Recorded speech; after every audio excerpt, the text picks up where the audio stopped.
So this is okay, dah record ke belum? I rasa dah. Okay, it's recorded. Alright. Okay, Assalamualaikum warahmatullahi wabarakatuh. Salam sejahtera. So today we're going to continue before we end our lecture next week, right? Today is this week is already week 12, right? Already week 12. So no, week 12, and then next week, then we have another week lah. Okay. This week lecture we will cover about the assembly language, and then if we have time, we're going to work on logic gate. Okay. Then afterwards, next week, I'm going to cover binary code. Betul lah, week 13, correct. So we still in schedule. So next week we're going to I'm going to cover the last topic, which is binary ataupun data representations. However, to get to understand about next week classes, you have to understand what we're going to do this week. All right. This is the slides which I already share with you earlier. Okay, this is regarding the MIPS ISA. Okay, the MIPS ISA. And I always keep mentioning about having main memory, and then also I keep mentioning about registers and cache. And I also keep saying, Allah, siapa yang baru masuk ni? Parah. Okay, and I keep saying about storage hierarchy. Okay. Again and again, you must remember how to differentiate between those: register, cache, main memory, and secondary storage, cloud storage, flash drive, and so on lah. So these elements actually differentiate based on its volatility. Volatility means one's required power or voltage to power up to retain the data, and another one without. Okay, mean to say those registers, cache, and memory required electricity or power voltage to make sure that it can retain any data or value or parameter or even instructions. Therefore, the processor can process the program or applications. All right. To let the process run, it requires them to have a 3 particular phase on executing the instruction. The first one is fetching. Fetching, obviously, we need to fetch such instructions from main memory and carry to the registers. Right. To make sure that whatever written by the programmer, it requires us to translate those instructions into the form of the machine can read. The machine only can understand the binary representation, which is 0 and 1, 1 and 0. Why 0? Why 1? Because 0 represent nothing, 1 represent something lah. Meaning 1 and 0 represent the signal itself, right? That's electricity signals. Okay, so therefore we need something to translate those instructions into what machine can understand. Therefore, we need a compiler. So this compiler will translate the instruction into assembly code, which later then this assembly code then be translated into binary or data representation into what machine can understand. So this phase called decode. All right, and these decoding phases also require the system or the operating system to make sure that by having decode phase ni, we can later then differentiate between what are actually the operand, what are the opcode, and what are operations involved in these instructions. Okay, once all those important things being defined, then we'll execute the instructions by the CPU. Okay, so this phase includes these three different parts of data set. The first one is data operation. Data operation involve two important things, which is I mentioned earlier. Kenapa saya nampak ni? Okay. The first one is add, subtraction, and the rest of the operations, so-called known as a opcode. This opcode will manipulate anything in the process. Another one is data transfer. Data transfer means we are actually loading instruction from main memory and bring to the register or cache. And then afterward, after the manipulations, we store back to the main memory. So we call that the movement of the instruction from main memory to register or cache, and then back to the main memory, so-called data transfer.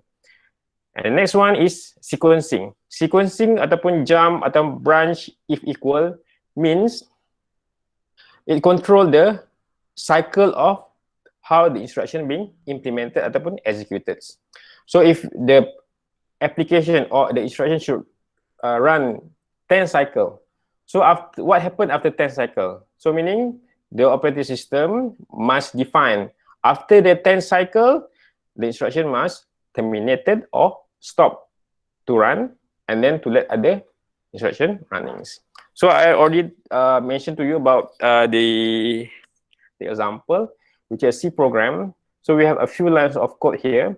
So we need a compiler to translate this line into what machine understand. First one, it has to transform this line into assembly code, right?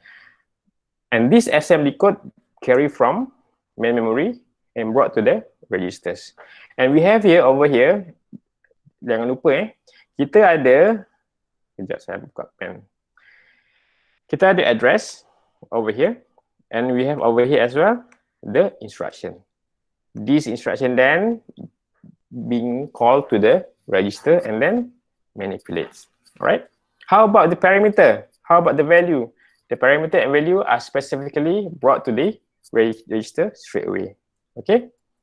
The Aidun Nazifa baru log in. Okay. Next. So what important here and what you must understand, all this process actually runnings into 5 different steps. The first one, load the instructions. Okay. Second one, figure out what operation to do over here. Okay. And then figure out what data to use. What data to use, obviously, kat mana nak dapat? We should get from here, from the registers. And then do the computations. Where? Somewhere here, compute unit ataupun kita panggil arithmetic logic unit ataupun ALU unit. And then figure out what next instruction. Figure out what next instruction meaning return back to here, and then find out where the next instruction should be collect from the memory and then executes. Okay. And this is I'm not going to explain this again. So this another example of how the lines of assembly code being understood by the machines. So for example, kita ada add operation. When we have add operation, add ABC meanings add B and C and put the value stored in A, meaning it involves 3 different register, or even I may say as well, it also involves only 2 registers. Registers mean, again, don't get confused. When we're talking about register, we were talking about space where the value being stored. So we have register 1, for example, register 2, and register 3. We also can work with 2 register, meaning probably this A adalah the same register 1. This one also actually register 1, and this one are register 2. Add this value and put the new value into the register that stated over here lah. Okay. Same goes to the add I meaning immediate, meaning a constant value which is already stated earlier. And then kita ada some subtraction operation and then some complex operation. I bet you already understand this. I already explained in earlier at the previous class. Okay. So we have 3 types of operation over here. 3 major operation that you must you can easily recognize. The first one, data operation. When we're talking about data operation, obviously it involves data manipulations. How about data transfer? We were talking about data movement. And then how about sequencing? We are controlling how the execution of the instruction, whether following the cycles or not. Okay, or jump to from another instruction to another line of instructions. Okay, and this one is actually explaining about to visualize the capacity or how register looks like. As you can see over here, it looks like similar like the main memory. Okay, however, they don't call it RAM, they call it registers. Okay, so each register have their own capacity, some with 32 bits, some even more than this. It depends to the what manufacturer produce the processor. Okay, so I bet some of you already do some research about Apple Silicon, right? And I bet this one gives you some hints about what is register, what is memory about, and what actually the processor, okay, as a whole. Okay, so here it introduced the 32 general purpose register. Why 32? Because of the size of the registers. So some already assigned with some special functions, okay, some others with different functions, and few other registers. So each of these slot carry different parameter or carry different functions, okay, and some others are only an empty space. So it will be used if there is a manipulation process to store some value on top of the ataupun inside the slots. Okay, similar to this. Okay, you can see here on the left kita ada, no, on my right kita ada main memory with big capacity, however slow in terms of speed. How about this one? Register is small in size, however fast in terms of speed. Okay, and you have to remember that. And what else? Okay, sama juga yang ni. This is more clear visual about how the instruction travels from here towards program counter, and then the LL unit, and then instruction of registers, and then how about this one? The registers itself. Okay, then kita ada computation ataupun ALU unit. So this basically, kalau secara mudahnya how it look like ialah this is main memory, and this is as a whole as our CPU. Okay, which in our CPU we have program counter, instruction register, control unit, AL unit, then the storage, which is so-called register. So, kat mana cache? Kami tak nampak pun, am I right? Cache kat mana kan? Cache ada somewhere here in the CPU. And you must remember, cache basically is a temporary space to store recent value that used by the processor. Okay, mainly to speed up the process. Okay, so to continue our lecture today, I will bring you to the next slide. Okay, kalau kamu tengok slide ni mungkin kamu pening kepala kan, tapi don't worry, this is not the one that we're going to focus on. Okay, I just want to you look through on what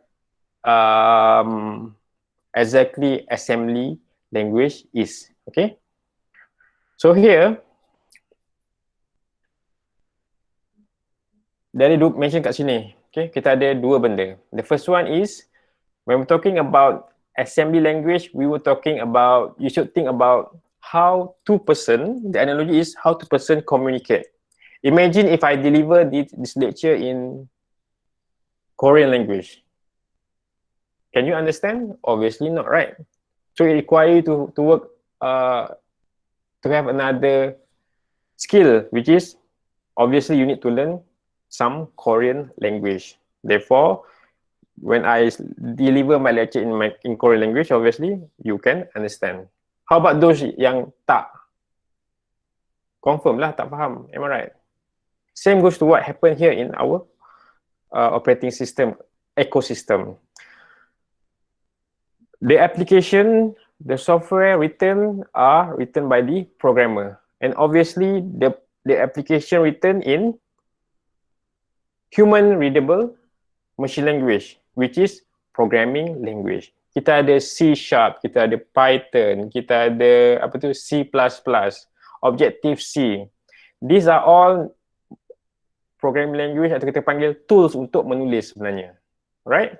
So, this programming tool mainly to write a code. Therefore, we can build an application. Contohnya, Instagram, Facebook, ataupun MyGuru and so on lah. Okay. Then what next? To write a code, to build a system, siapa yang akan actually execute the one that we have created? Obviously, the machine lah, right? That's why you must remember, we have 9 level of transformations.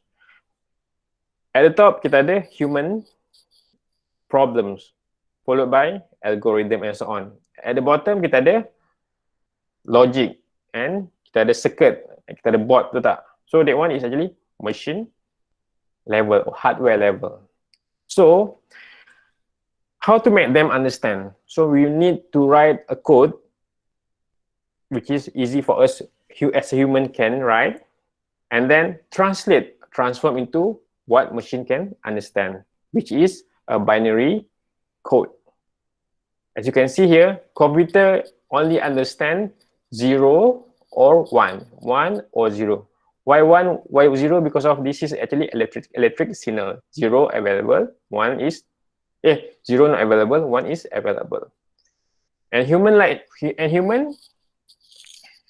kamu pun boleh baca kan, you also can read add R6, R2 and R6. Okay, so this actually so-called mnemonics method or techniques, because add is actually a mnemonic code of additions. So add actually meaning for addition. How about SUB ataupun sub, meaning subtract lah. And how about other opcode? So those opcode carry different function and carry different meaning. So we have R6, R2 and R2. These basically are the naming of space available in the registers. Currently, we are only using 2 registers, which is register 2 and register 6. So what, based on our past experience, past knowledge about previous slides or the previous lecture, add R6, R2, R6, meaning add R2 and R6, and then put the value to the R6. So meaning we work only to register, kan? Same goes to other process as well. All right. So you need to have a space. What space? Kita ada registers. Where to get the operation opcode, operand, and other instruction? We get from main memory lah, the instruction. So the instruction translate by compiler, transform into assembly code, and then this assembly code then compile to another machine form which is the machine can understand. So when we're talking about assembler means a program that turns symbols into machine instructions. So kalau di mention kat sini is as ISA specific. So different ISA having different assembler. Okay, contohnya macam orang utara, orang tengah dengan orang selatan lah, kan? Nasi lemak orang utara macam mana? Lain caranya, cara masak, betul tak? Nasi lemak orang selatan, lain caranya. Nasi lemak orang Melaka contohnya, lain cara dia, kaedah dia. Tapi hasil dia sama juga. Apa dia? Nasi lemak. Betul tak? Maksudnya, dia punya what's stated, what being used in ISA as different, and therefore, the machine must use such specific ISA to translate those instructions towards machine language understand. Alright? Okay, next. Apa dia? Mnemonic ni saya dah explain tadi. And levels for memory ni, saya dah explain juga. Labels ni adalah kita punya registers. Mnemonic for opcodes ni, this one. Okay, the instructions. And then additional operation for allocating storage and initializing data. This one, we were talking about how the operating system manage the use of the register and the main memory. And then this one, initializing a data. How the instruction ataupun saya rephrase balik, the movement of instruction from main memory to register and back. Okay, right. As you can see here, this is some of the example of the assembly language program, which is I already shown you in previous slide. So kita ada few thing yang you boleh nampak, you familiar with. Kita ada LD. LD means load. Kalau load tu maksudnya we are actually collecting ataupun fetching the data from register ataupun from main memory. And then kita ada AND operation, kita ada branch operation, kita ada halt operation, kita ada termination operation over here. Okay. So basically ini sebenarnya adalah bahasa mesin ke bahasa kita? Bahasa kita lah, sebab kita masih faham lagi, betul tak? The machine still don't understand this. So how to? So we need to have assembler language ataupun assembler code to translate into binary code. Okay. So this an example of assembly language syntax in LC3 ISA. Dia ada beberapa panduan kat situ. Dia ada few format. You start with label, and then we have opcode, and they have an operand. And the last one ada komen kat belakang tu. Okay. So basically this is a template for having assembly language in LC3 ISA. Okay. And then kita ada contoh-contoh opcodes and operand. Okay. I may say this way, the add, and load, LDR adalah contoh-contoh command ataupun opcode yang digunakan sama juga dengan ISA yang lain. Kalau ada pun perbezaan, only small difference. Okay. And then we have operand over here. Okay.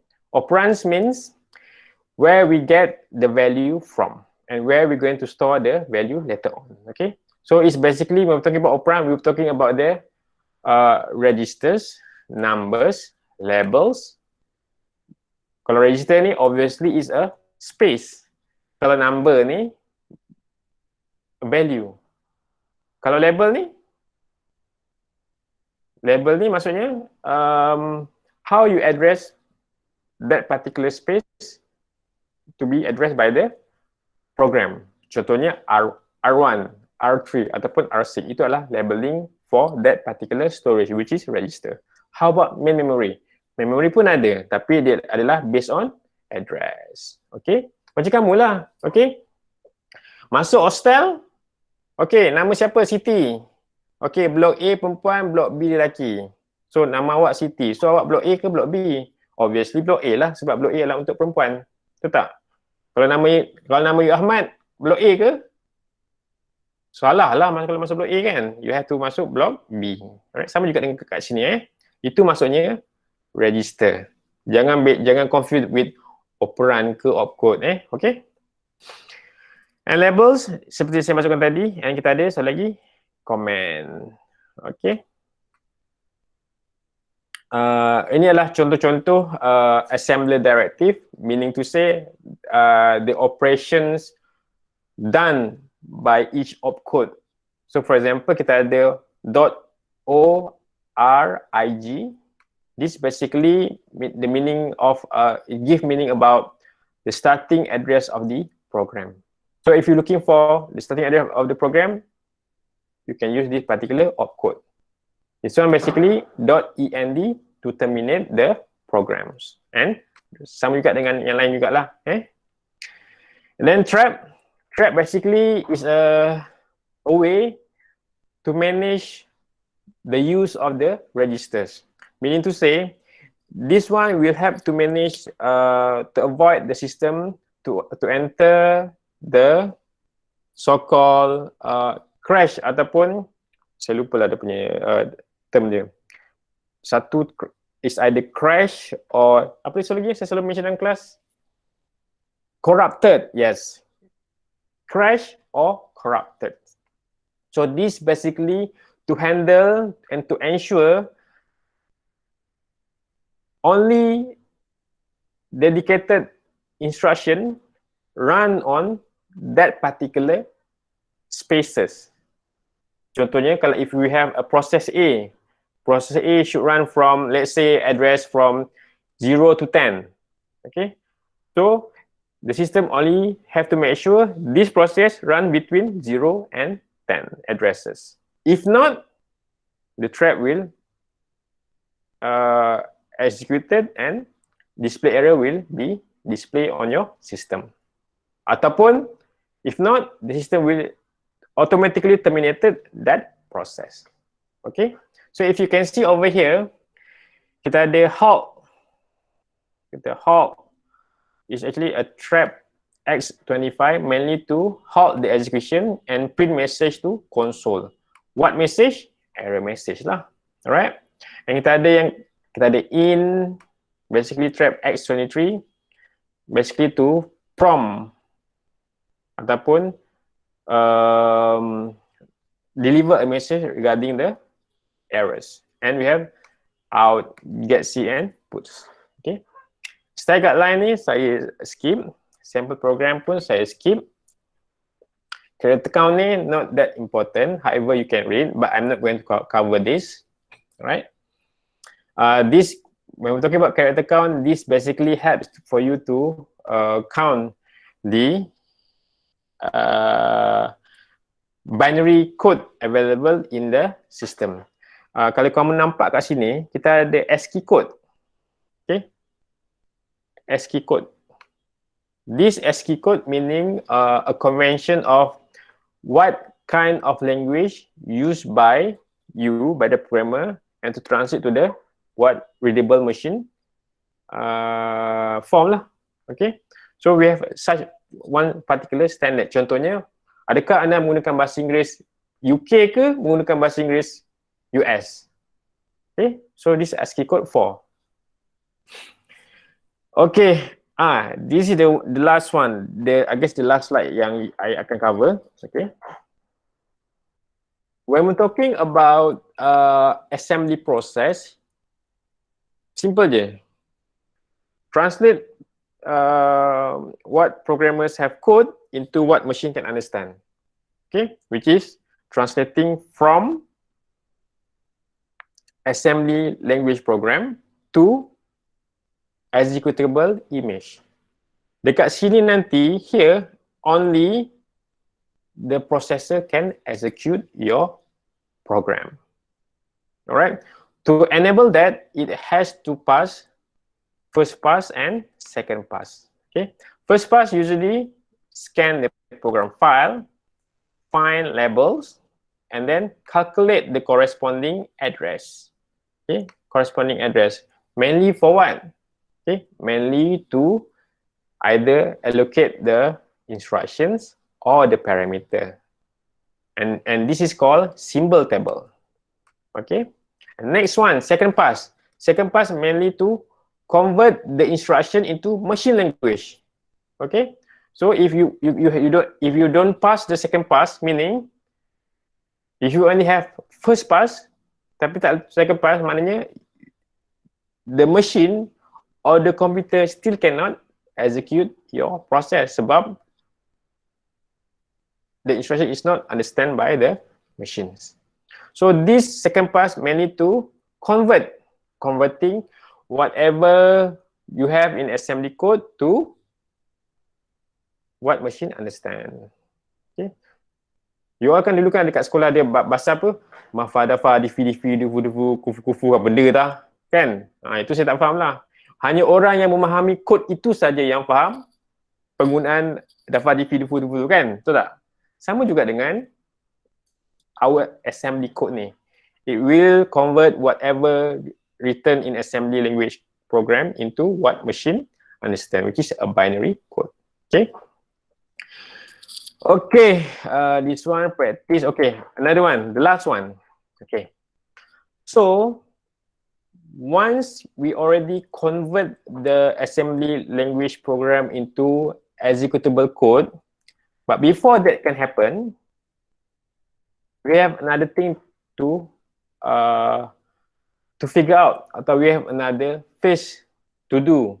Okay, so as you can see here, we have binary listing, hexagon listing, object file, symbol table, listing file, and then kita ada the assembler. Okay, what are these, sir? Actually, as you can see here, this different type of file carry different things ataupun carry different functions. So these are mainly converting the whole program and break into small chunk of program. Therefore, it's something like this lah. Analogi dia macam ni. Kamu ada satu family, 10 orang nak makan KFC kan? 10 orang tu ke yang nak kena beratur depan counter? Tak kan? Alright? And every person has different menu to order. Betul tak? Kau nak makan apa? Kau nak makan apa? Kau nak makan apa? Betul tak? Alright? So, who's going to take the order at the counter? Either your parent lah, your mak atau ayah, ataupun you punya abang paling tua. The rest of members stay at the table lah, betul tak? Sama juga yang ni, alright? To run the application, the system must able to, the assembler must able to break the instruction into small chunk of file. For example, here kita ada 5, okay? And then carry only main program into main processor, okay? Main processor pula. Carry the main program into processor, and only call this small chunk ataupun sub file whenever it being requested. Okay, therefore kita taklah fully occupy the main memory. Only whenever necessary file to be requested to be used, then baru carry to the main memory. Okay. This is object file format. As you can see here, this is the example how it look like after this assembly code translated into what machine can understand. Okay. Multiple file object and object file is not necessarily a complete program. Okay. Ini what I did explain earlier in this particular slides. Alright. What else? Kita ada linking and loading. Okay, yang paling penting ni loading and linking.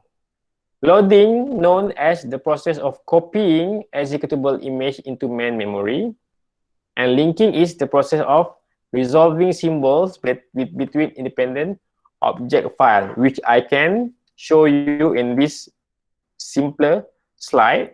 Okay, let's take a look of this slide. Hari ni banyak slide kejap Saya punya stop sharing. Kita pergi satu lagi slide yang lebih mudah untuk kamu faham. Okay, this is a logic. Okay. We're going to see this slide, not this one. Sepatutnya nama dia, file dia adalah compiler. Saya dah share kat awak sebenarnya. Compiler.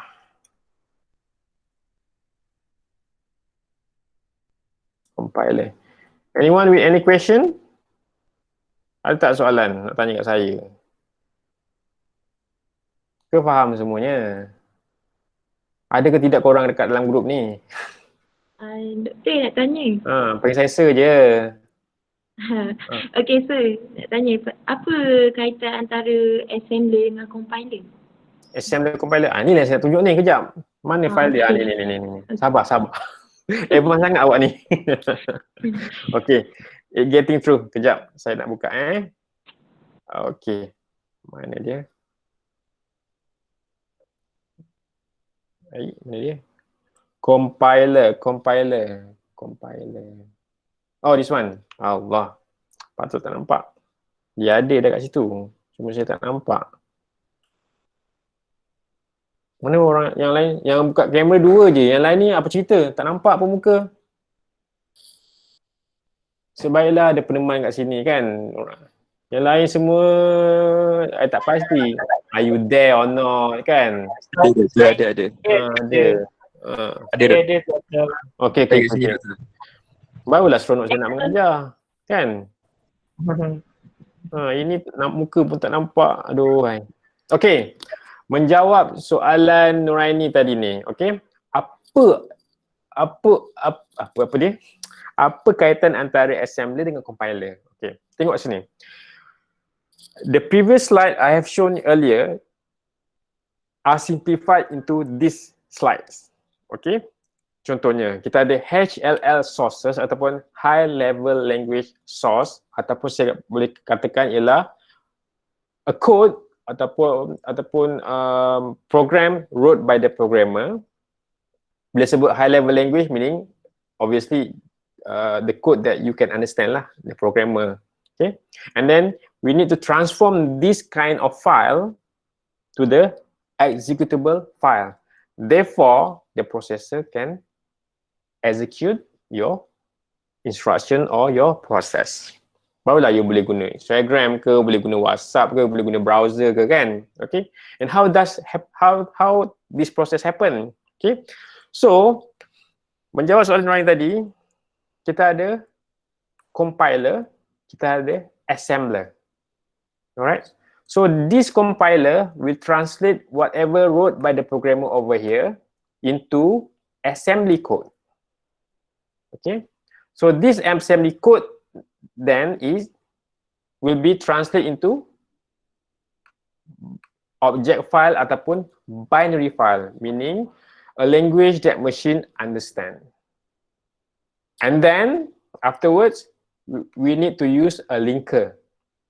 This linker will fetch all sub-program ataupun all required program to be executed by the processor. Contohnya, kalau if you are running, contohnya lah, if you are running Instagram application, right?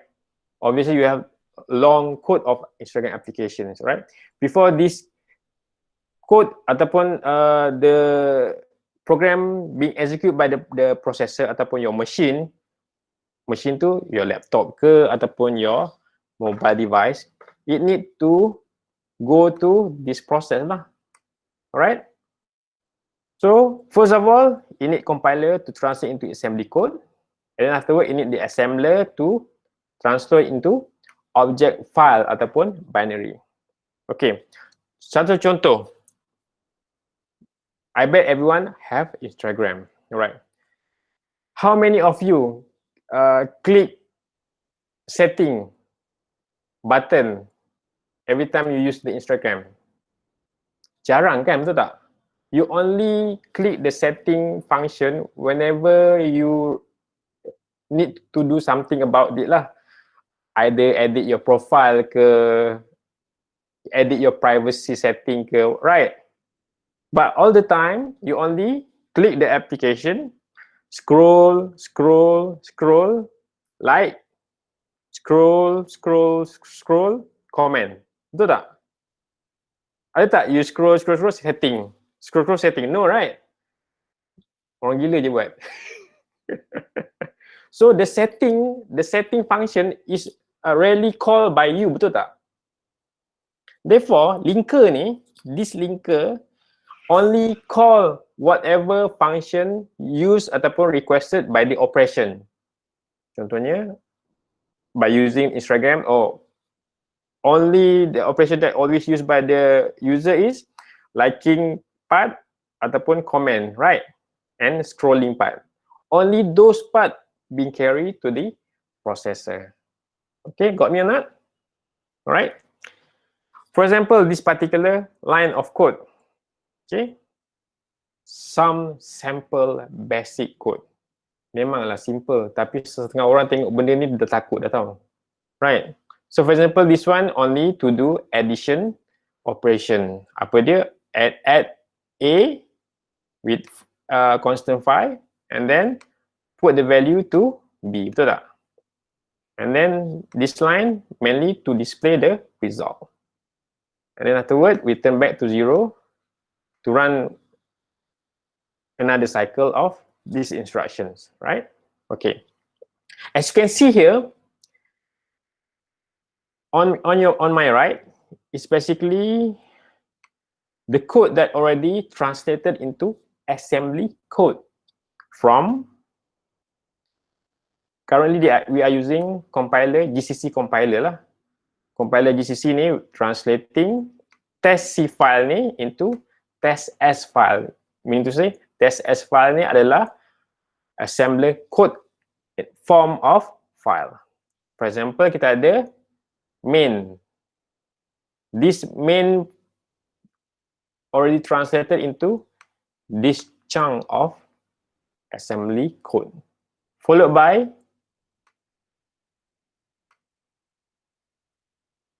apa tu? Define the variables, integer a equal to 0, followed by this one, declaring integer b, okay, a plus 5, and then we have printf operations, right? Printf ataupun displaying operations.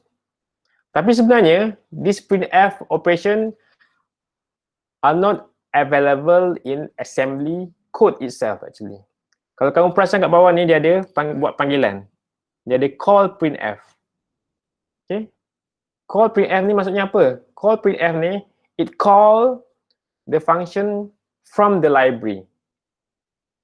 Why? Sebab apa? It's not necessary for the programmer to write everything, right? So macam function printing, function for example setting, those function is actually a common function that you can call anytime from the library. So it's not necessary for the assembler atau for the compiler to translate the printf into code, right? So just call from library, okay? And then return, okay? Return back to the cycle. And then kita ada down there over here, okay? Relocation of information, kita ada kat bawah ni. Ini basically works with here yang call printf ni tadi, okay? Mean to say, this is where we can locate the operation from the library, okay? Next, alright. Here, yang tadi saya tunjuk ni adalah in the form of assembly code. How about this one? This one in object form ataupun object file. Right? As you can see here, it has 6 different segments. If you can notice over here lah. The first one we have object header. Okay, object header over here. There the text segment. This text segment contain your code ataupun instruction wrote by the programmer. Then kita ada data segment. Kita ada relocation of information. This one works with the library. And then kita ada debugging information over here. Okay. Alright. This is actually how we visualize how the HLL source ataupun programming code translated into executable file, the file where the processor can process your instructions. So kita ada source file over here. We need an assembler to translate from assembly code to object file, meaning binary representation of the code ataupun of the instructions. And then kita ada linker. This linker mainly to fetch ataupun to call any sub-program ataupun sub-functions requested by the operations. And it also will link to the program library as well. Then here, barulah processor can execute your instruction ataupun run your program. Okay, gambar rajah ni, this figure and this figure actually are the same figure, right?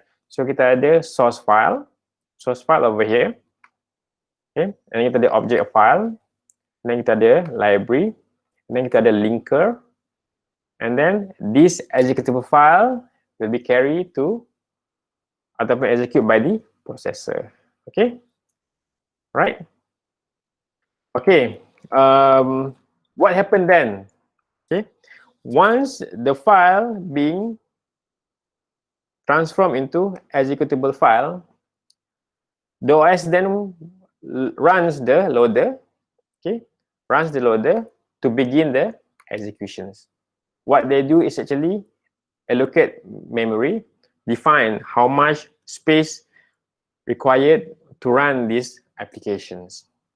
And then copy text and data segment. Text meaning copy your instruction, and then data, the parameter or value to be used in the operations. And then copy the program agreement into the stack where we carry this particular value for the purpose of manipulation of data. And then clear the register and set the stack pointer. Clear register meaning they will find out is there any space available to put the value or parameter in the registers. And then set the stack pointer. Set the stack pointer meaning inform the operating system, okay, currently this is the instruction will be execute. And then what next operation atau what next instruction to be execute later on lah. And then afterward, copy argument of the stack and jump to main. And here, barulah kita boleh execute the operation. Sama juga lah macam proses kamu menyediakan, it's the same way you preparing some food lah, right? Where you buy the food, where you prepare the food, what is the step, afterward, where to cook, then where to serve. Sama je analogi dia. Beza dia, konteks dia, computer or operating system. Okay. To cook, you need ingredients, right? You need to have a step-by-step recipe to cook or to prepare the food. To run the application on your machine, either your mobile device or laptop or PC, you need to have a parameter. You need to have data, you need to have value, right? You also need some recipe. What is your recipe? The instruction lah. The code written by the processor. And how to run? You have to translate first lah to what machine understand, which is binary representation. And what next?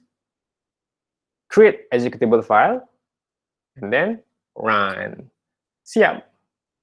That's how actually operating system works. Okay. And this will conclude our slide or explanation about assembly language ataupun compiling process. Alright. So next, kita akan pergi kepada logic gate. Okay, before we go for logic gate, any question regarding assembly or compiling?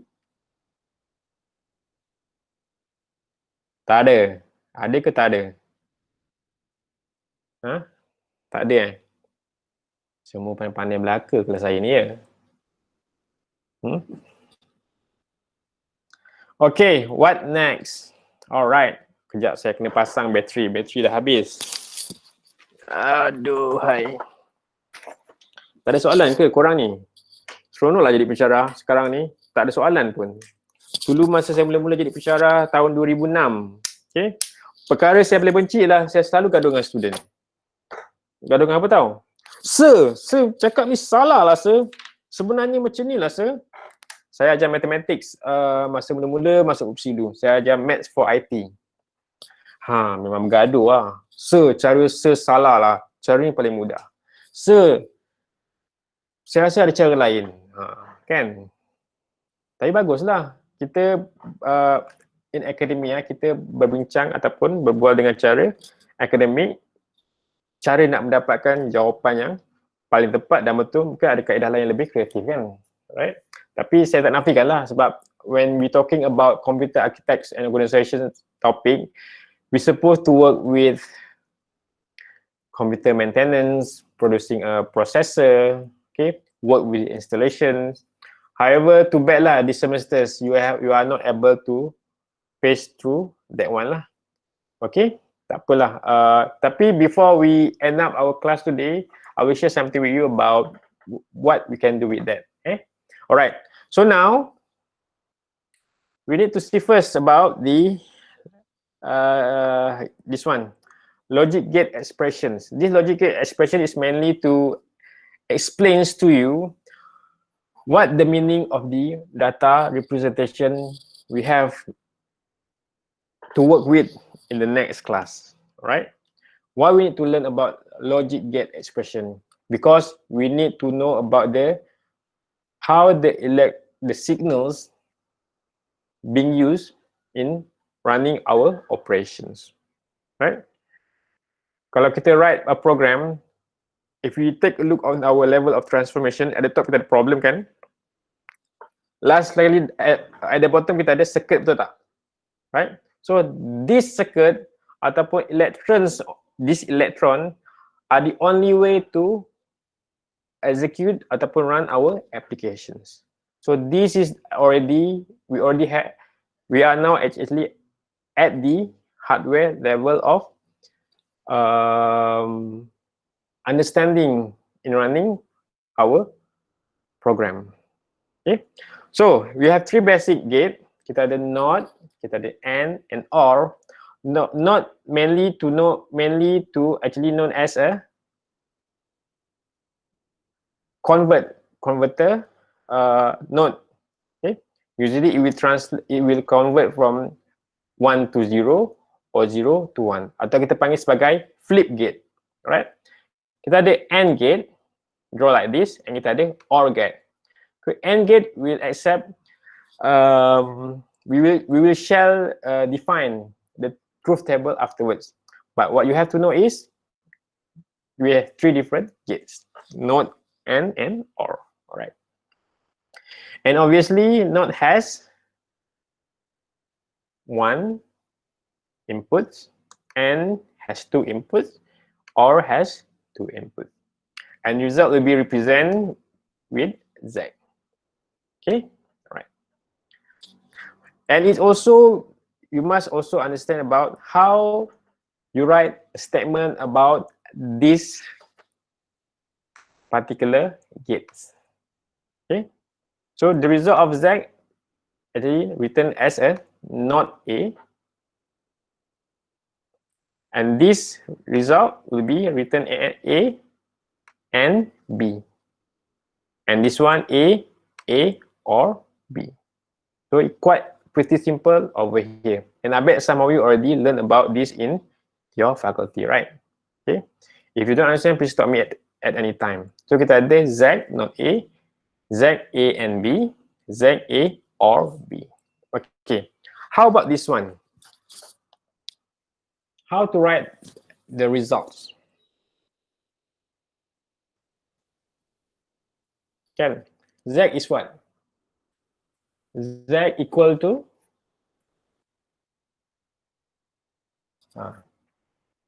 Z equal to not A or B. Why? Because Z will always, when we have not gate over here, saya tukar warna kejap. Okay, bila kita ada result, kita ada not gate over here, any result from this input will be flipped to whatever that you get lah. Okay, whatever result we get from here, it will flip by not gate. So Z not A or B. Okay, next. Okay, this is how it works. How to write the Z? Basically, it's written this way. First of all, you need to write A or B. Okay, and then afterward, you need to use a bracket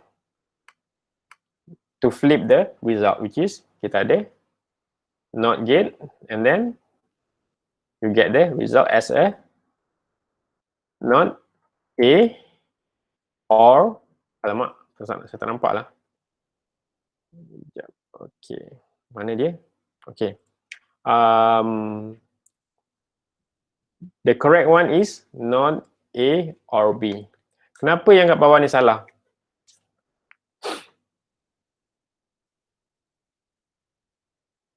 Dan kenapa yang bawah ni salah sebenarnya? Not A or B.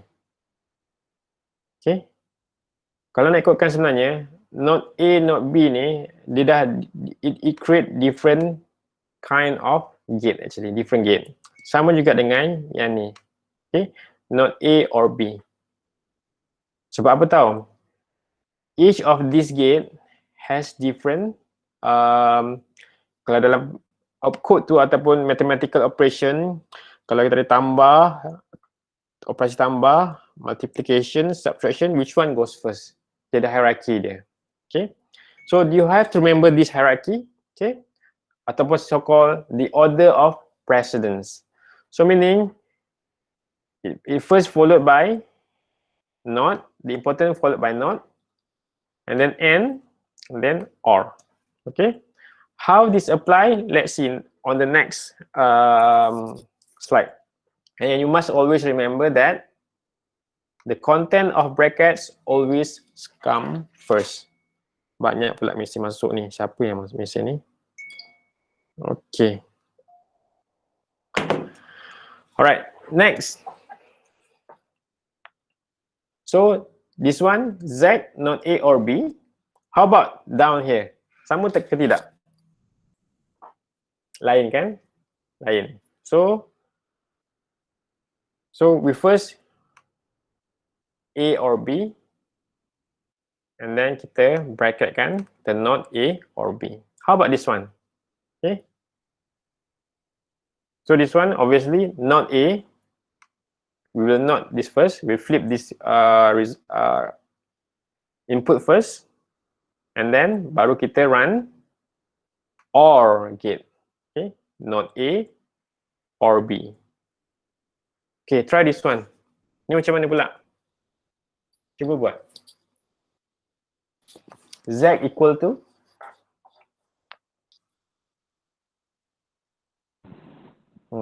Z equal to not A and B. Okay. Sir, maksudnya kena letak bracket dulu lah, mana yang sampai dulu Loading mana yang sampai dulu? Bukan mana yang sampai dulu. Actually, kalau kamu faham yang ni, okay, kalau kamu faham yang ini, okay, not and go, the order this one ni, kamu akan faham sebenarnya. Tapi sebenarnya, kalau contohlah, imagine, kalau lah yang kat bawah tu, kalau saya tak bracket, it will go the same logic drawing ke lain? Dia lain lah, sebab dia akan run not A first. It will run not A first, betul tak? Tapi kita bukan nak run not A kan? Kita will not this result, betul tak? We will not this result. We're not going to not this A first. That's why it require you to have not A and B first in bracket, and then after we get result, then we flip the result. Okay, kalau yang kat bawah ni, dia dah bagi different meaning of gate, meaning kita akan buat flip A dulu, betul tak? Kemudian buat B, betul tak? Baru dapat Z, betul tak? Kan? Okay, how about this one? Sama macam saya buat tadi itulah, not A and B. Betul tak? Not A and B. Perlu tak bracket tu sebenarnya? Tak perlu bracket pun tak apa sebenarnya. Sebab kita tahu when not, kalau kita ikut order tu, not will run first, followed by and or. Okay? Okay, not A, and then not A and B. Okay. Yang kat bawah ni pun betul juga sebenarnya. Seperti saya kata, if you understand about the order of precedence tu, not, and or, tak payah bracket pun tak apa. Tapi in terms of this one, memang you kena ada bracket. Okay. Okay, next, apa dia? How about this one? Cuba buat.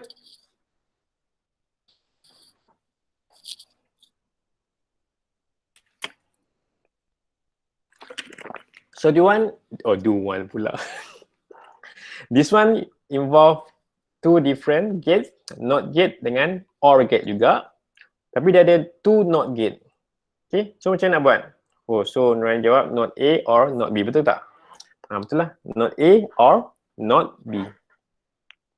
Sebenarnya, ataupun kita boleh tulis macam ni. Not A or not B dalam kurungan lah. Ataupun dia punya kurungan pun boleh lain-lain. Right? Okay, mudah lah. Okay. How about this one? Ini macam mana? Ada tiga inputs. Okay, A, B dan C. And then two different gates. A or B, and ambil jawab A or B and C. Betul ke? Right. A or B and C. Okay, betul lah. So kalau nak mudah pemahaman, you are encouraged to use bracket. Kalau kamu faham the order of precedence tu, tak, the bracket pun tak apa. Okay, how about this one?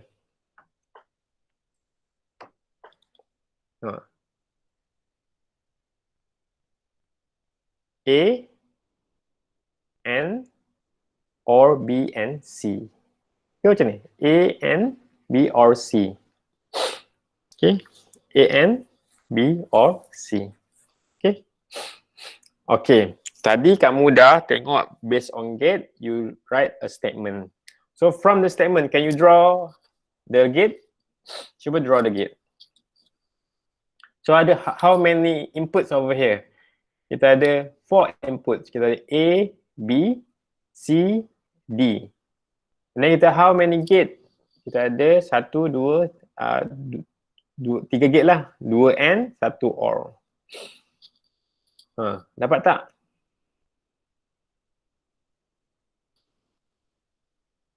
Lima, 4, 3, 2, 1. Okay, kita ada A and B. Oh yo, lajunya. Okay, kita ada C and B. And then kita ada OR gate lah. Betul kan? Okay, good. Alright, so you also can be written like this without bracket as well. Okay. How about this one? Cuba ni, this one. Ada berapa input tu? Tadi ada 4. Sekarang kita ada 3 je. Dan kita ada still guna two different gate, which is AND and OR. 2 AND and 1 OR. 5, 4, 3, 2, 1. Okay. You boleh tulis juga A and B bracket O, A and C. So kita ada A and B. Okay. Dia ada satu sambungan antara A dengan satu lagi gate kat sini. Right? So how you write? This way lah. How you draw this way lah. Okay. Tak ada. Dia ada satu je. Okay. So A ni dia boleh terus ada kat sini dan dia juga boleh connect to another gate lah. Okay. A this pun still A and B. Sekejap saya tuliskan. A and B, A and C, and then OR A and B and A and or A and C lah. Sebab tu bracket ni penting sebenarnya. Okay. Bracket ni helps you to draw sebenarnya. Okay. You have to draw first A and B. Kat mana A and B? This one, right? And then A and C mana? So kita ada C. C kat sini. A mana? So we get A from here. Combine with C. Kemudian OR gate. So the result from both kita OR-kan. So apalah OR gate kat sini. Okay. Saya nak tanya. Kalau N dengan O ni memang kena ada 2 input kan?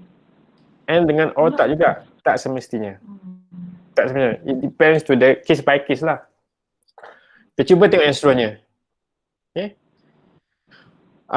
Yang tadi tu kita boleh write juga macam ni. Without bracket or with bracket. Okay, how about this one? Kat sini, ni lagi lah. Ni ada 2 je input. Try to work with brackets. Work with bracket first. Okay. And then followed by and not. Okay, 5, 4, 3, 2, 1. Okay. Betul tak? Lain. Okay, good. Mirror. So kita ada A, kita ada B, kemudian kita ada not B. So kita ambil daripada B tu, kita notekan dia punya input, and then kita combine dengan AND gate kat sini. Right? Lain macam. Sebenarnya you boleh write banyak-banyak jenis tau sebenarnya. Cuba tengok yang ni. Ini antara kombinasi daripada result tadi tu. Okay? So kalau yang pertama ni sama jugalah. Yang pertama ni kita ada kita boleh combine. So kita ada A and B. This one not B. Kemudian A and B not B, kita AND kan dia, betul tak? Right? Ni pun sama juga. A and B, tapi B ni kita not kan pula. Kemudian A and B kat sini. Dan kita ada not B, kita AND kan dia. Right? Sama juga yang ni. This one not B. This one B. This one A. Result A and B ni. And not B, kita AND kan. Ui, pening kepala. Okay. Cuba yang ni. Kasih segar sikit kepala masing-masing. Saya janji nak buat 1 jam tapi nak masuk 2 jam dah ni. Macam mana ni? Okay. Tak apa, kita habiskan slide ni. Sejanjikan kita habiskan slide ni. Kemudian kita buat sama minggu depan. Last one. Okay. So kita ada not A and B. Dan kita ada A and not B. Uyo, ni pening sikit ni. Kan? So not A and B. So kita ada not A. Sebenarnya ada 2 input je. Satu input kita boleh not kan. Satu boleh input biasa. Okay. So kita ada 2 input. Okay. Satu input A. Satu input not A. This one A. Right. This one not A. This one not B. This one B. So not A and B kat mana? Kat atas ni. Tahu tak? Kemudian A and not B, kita ada A kat sini dengan not B. Dan kita dapat result dia apa kat sini? A. Saya pula tengah-tengah. B not A kat sini. Kemudian A not B. Kita OR kan dia. Kan? Got it? Got it Ataupun kita panggil yang ni sebenarnya adalah kalau nak simplify this particular statement sebenarnya ataupun gambar raja ni, this one also known as A, X or B. Okay. Okay. So kalau nak simplify the particular figure, inilah hasilnya sebenarnya. Daripada sini kita translate kepada kat sini saja. Kita panggil X, A, X or B gate lah. Okay. Dia ada piring sikit kat bawah ni. Right? Okay. Jangan tanya saya, sir, apa beza dia, macam mana dia transform. Tapi result dia sama jugalah. The result is whatever you have over here. Okay? Right? Alright. Tadi kita dah buat statement based on gambar rajah gate. Kemudian kita buat statement. And then kita vice versa. Statement, then kita draw. How about this next statement? Okay, by using symbol. Okay, so not kita guna this particular symbol, not macam strike kat atas tu. And then ni macam V terbalik. And ni V lah. So not, and or. Okay. Boleh translate ni tak? Cuba translate. So kita ada not, strike macam tu, and V terbalik, or V. Okay, let's start. So not A and B. Kemudian yang nombor 2 tu A. Macam mana? V terbalik ke? Tegak ke? Okay, cuba buat.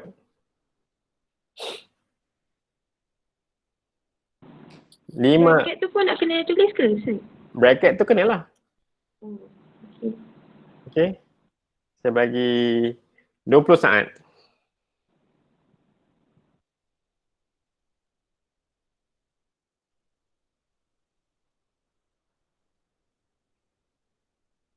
Lima, 4, 3, 2, 1. Okay, this is the result.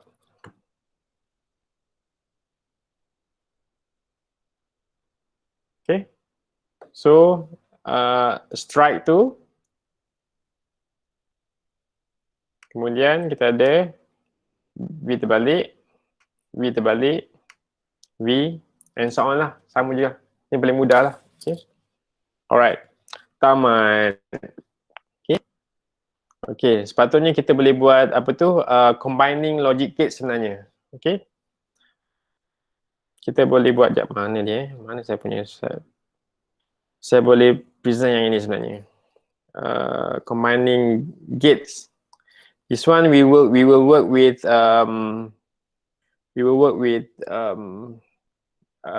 truth table lah. Tapi saya rasa it's better for us to learn this next class, sebab next class saya akan ajar dahulu data representations and then followed by this one. Okay. Anyone with any questions before I dismiss the class today? Ada soalan tak? Ada 4 orang je student dekat dalam kelas saya ni. Ada bukan 4 orang, 3 orang je sebenarnya. Kan? Yang lain tengah makan, minum mengetih ke main bola kat luar ke dia tinggalkan dengan adik dia ke, saya pun tak tahu kan. Cuba buka kamera semua, nak tengok muka semua. Ada pun. Syami ada. Okay. Jap, Syafiqah kata jap. Hafiz pun ada, Syabana pun ada. Right? Okay, good. So, you all tak tanya soalan ke?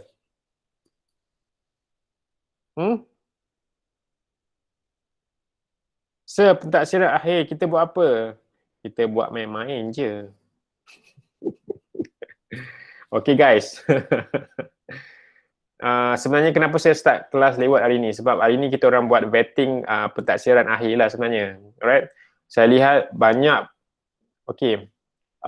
saya lihat banyak pensyarah dan kita ada banyak jenis pentaksiran.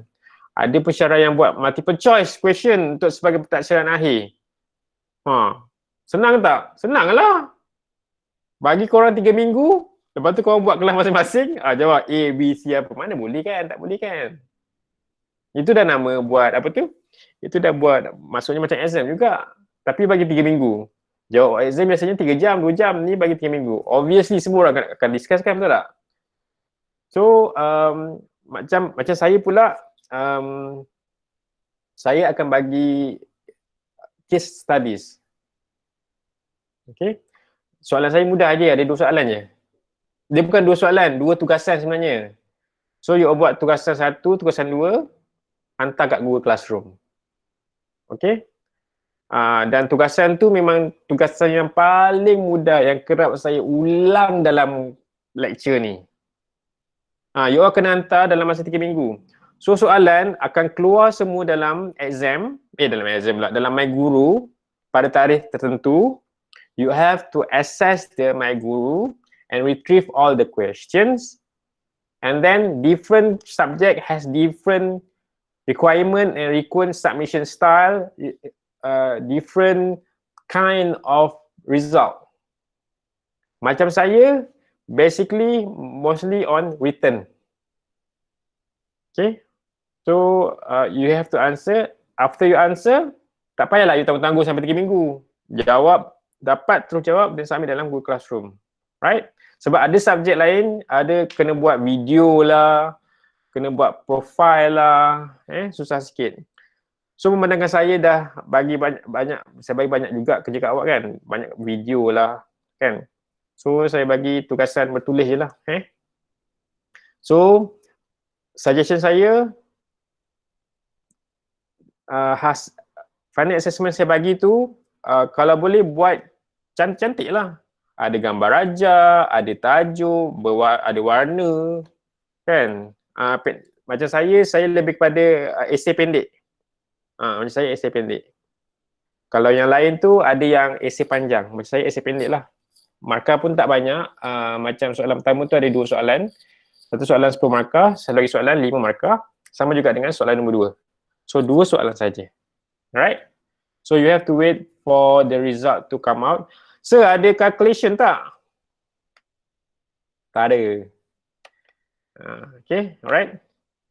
Tapi saya akan bagi quiz hari tu. Kenapa saya tak release? Sebenarnya saya boleh release je. Saya dah ada result dah sebenarnya. Tapi disebabkan saya tak berapa nak, saya kan kena baca juga subjective question kan. And I'm planning to give you 1 or 2 quizzes sebab mostly daripada kamu ya betul, memang patut sedih pun sebab most of you result memang teruk. So dalam minggu ni saya akan bagi 1 atau 2 tugasan, so sila hantar ya. Okay, anything else?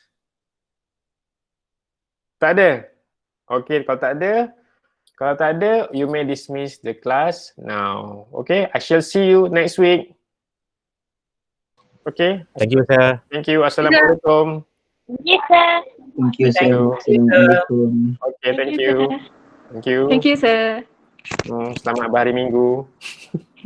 Thank you, sir. Thank you. Bye, sir. Bye. Bye, bye, bye. Thank you, sir. Thank you. Hari ni Balik hati-hati, ramai. sir. Apa dia? Balik hati-hati. Balik hati-hati. Rumah dekat je, 5 minit je pun, insyaAllah. Thank you. Bye. Bye.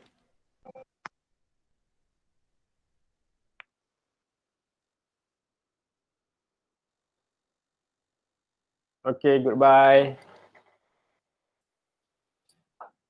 Ainul Nazifa, are you still there? Ainul Nazifa.